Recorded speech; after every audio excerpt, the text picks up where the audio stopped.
अगर आप अपनी जिंदगी से संतुष्ट नहीं हैं, तो इस वीडियो को अंत तक जरूर देखें। यह कहानी आपकी जिंदगी को बदल सकती है। एक बार की बात है। एक कौवा अपनी जिंदगी से बहुत दुखी था। एक दिन वह एक पेड़ की डाल पर बैठकर रो रहा था। उसी पेड़ के नीचे एक साधु बैठा था। तभी कौवे की आंखों से गिरी एक आंसू की बूंद साधु के गाल पर गिरी। साधु ने ऊपर देखा और देखा कि कौवा रो रहा है। साधु ने पूछा, तुम क्यों रो रहे हो? कौवा बोला, है ज्ञानी, मैं अपनी जिंदगी से बहुत परेशान हूं। कोई मुझसे प्यार नहीं करता। लोग मुझे दुत्कार देते हैं, मुझ पर पत्थर फेंकते हैं और मुझे खाने को कुछ नहीं देते। हर कोई मुझसे नफरत करता है। ऐसी जिंदगी से तो मौत बेहतर है। साधु को कौवे की बात सुनकर बहुत दया आई। उन्होंने कहा, हमें जिस हाल में है उसी में खुश रहना सीखना चाहिए। लेकिन कौवा साधु की बात नहीं समझ पाया और वह रोता ही रहा। साधु ने कहा, तुम दुखी मत हो। मुझे बताओ कि तुम क्या बनना चाहते हो। मैं अपने मंत्र से तुम्हें वैसा बना सकता हूँ। कौवा खुश होकर बोला, हे महात्मा, अगर आप मुझ पर कृपा करना चाहते हैं तो कृपया मुझे हंस बना दीजिए। साधु ने कहा, ठीक है, लेकिन उससे पहले तुम जाकर एक हंस से पूछो कि वह अपने जीवन से खुश है या नहीं। तुम जाओ और पता लगाओ। मैं तब तक यही प्रतीक्षा करूंगा। वह खुशी खुशी उड़ गया और एक हंस से मिलने गया। वह एक तालाब में तैर रहा था।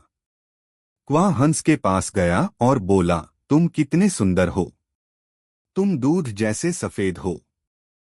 हर कोई तुमसे प्यार करता है। तुम जरूर दुनिया के सबसे खुश पक्षी होंगे। हंस बोला, नहीं मित्र, मैं खुश नहीं हूं। दुनिया में इतने सारे सुंदर रंग हैं, लेकिन मेरे पास कोई रंग नहीं है। सफेद कोई रंग नहीं होता। मुझे लगता है तोता दुनिया का सबसे खुश पक्षी है, क्योंकि वह बहुत रंग बिरंगा होता है।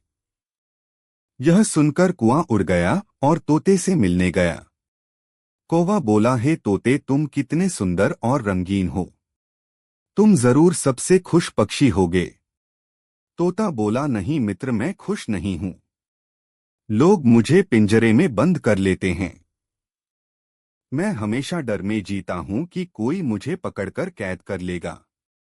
मुझे लगता है कि मोर सबसे खुश पक्षी होगा, क्योंकि वह मुझसे भी ज्यादा रंगीन है।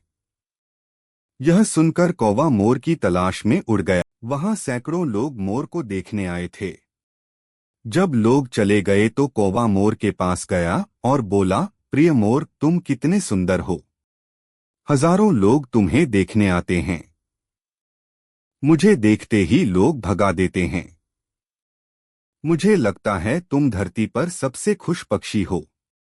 मोर बोला, मैं भी यही सोचता था कि मैं सबसे सुंदर और खुश पक्षी हूँ। लेकिन अपनी सुंदरता की वजह से मैं इस चिड़ियाघर में कैद हूँ। लोग मेरी पंखों को सजावट के लिए तोड़ लेते हैं, जिससे मुझे बहुत दर्द होता है। मैं खुश नहीं हूं मेरे मित्र। कौवा यह सुनकर हैरान रह गया। उसने पूछा, अगर तुम भी खुश नहीं हो तो फिर दुनिया में सबसे खुश पक्षी कौन है? मोर बोला, मैंने इस चिड़ियाघर को अच्छे से देखा है। यहाँ केवल एक ही पक्षी है जो पिंजरे में नहीं है, और वह हो तुम कौवे। लोग तुम्हें पकड़ते नहीं, कैद नहीं करते। पिछले कई दिनों से मैं सोच रहा हूं कि काश मैं एक कौवा होता तो खुली हवा में उड़ पाता, आजाद होता। यह सुनकर कौवा वापस साधु के पास आया। पहली बार वह खुद को कौवा होने पर खुश महसूस कर रहा था। उसने कहा, हे ज्ञानी पुरुष, अब मैं कुछ और नहीं बनना चाहता। मैं जैसा हूं वैसा ही ठीक हूं। हमारी जिंदगी में हम अक्सर बिना वजह दूसरों से अपनी तुलना करते हैं, दुखी हो जाते हैं और खुद को कोसते हैं। यही दुख का सबसे बड़ा कारण बनता है। हमें जो मिला है उसमें संतुष्ट रहना सीखना चाहिए, ना कि जो नहीं मिला उसकी चिंता करनी चाहिए। इस दुनिया में हमेशा कोई ना कोई हमसे ज्यादा या कम होगा। अगर हम दूसरों से तुलना करते रहेंगे तो कभी खुश नहीं रह पाएंगे। जो व्यक्ति अपनी स्थिति से संतुष्ट रहता है वही इस दुनिया में सबसे सुखी व्यक्ति होता है। जीवन में कभी किसी से तुलना मत करो, वरना तुम सबसे दुखी इंसान बन जाओगे। अगर आपको यह वीडियो अच्छी लगी हो तो वीडियो को एक लाइक करके हमारी चैनल ज्ञान धार्मिक को जरूर सब्सक्राइब करें। जय सिया राम।